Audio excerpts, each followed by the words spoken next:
This is the home church for the diocese, so people visit all the time, and it's a tourist attraction. Many people come from all over the world, and so often the first thing I hear is, look at how beautiful the flowers are. Flowers enhance worship. Flowers pique the interest and the heartstrings of people. Flowers remind us of something that was special to us. It could be a wedding or a funeral or even a baptism. Sometimes people have flowers at baptisms. And certainly Christmas and Easter, everybody talks about the poinsettia tree, and then they talk about the lilies at Easter, and then the roses on Mother's Day. For Deacon Dwayne Smith from the Cathedral of St. John the Baptist, flowers took on a very personal importance after his wife passed away in 2018, and friends and family sent flowers to honor the memory of Diane Smith. And at home we put them in vases, and as they got old and so forth, I didn't want to lose them, so we pulled them apart and let them dry. And then I brought them here thinking, what can we do with them here? And then I thought, we have such a volume of flowers at the cathedral, why not see what we could do with that? So we began an experiment to, how do we dry them? What do we do? How do we get a smell? What does it take? In previous years, hundreds of pounds of flowers might have been thrown away as they aged. Now, volunteers are transforming them into something new, potpourri. We will harvest them. That means we'll take the arrangement apart and take the petals off of the flowers and then bring them over here to be dried. And here you have some examples. Those are roses that are drying. This is very simple process. It takes a while, but those are rose petals.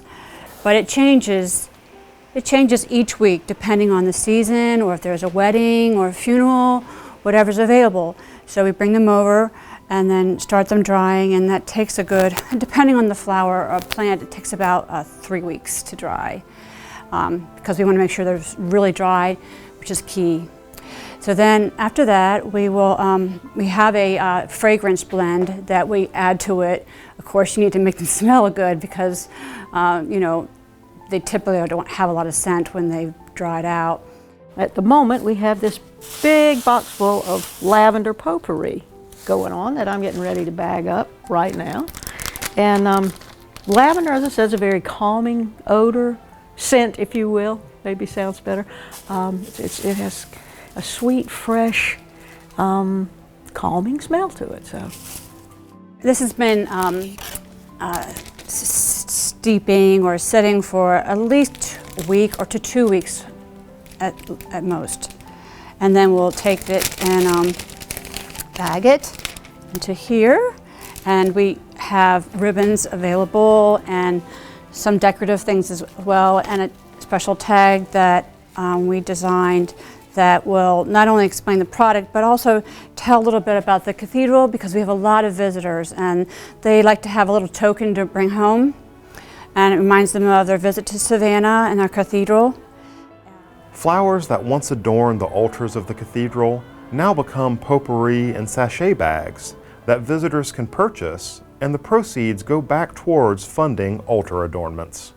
That's right. It only seemed appropriate, since these flowers are from the altars and the masses, that if they can go back to purchase a new processional cross, which we really need, and also to restore some of our antique candle work, which we always like to do, especially. So that's really great to have the money going to a direct goal. In this special way, the Cathedral of St. John the Baptist has found a way to further the gifts and generosity of their faithful. Somebody purchased those or requested those for some reason, and the fact that we can harvest them and put them in another type of use just extends the value of the intent of the person being honored, or the person wanting to honor someone.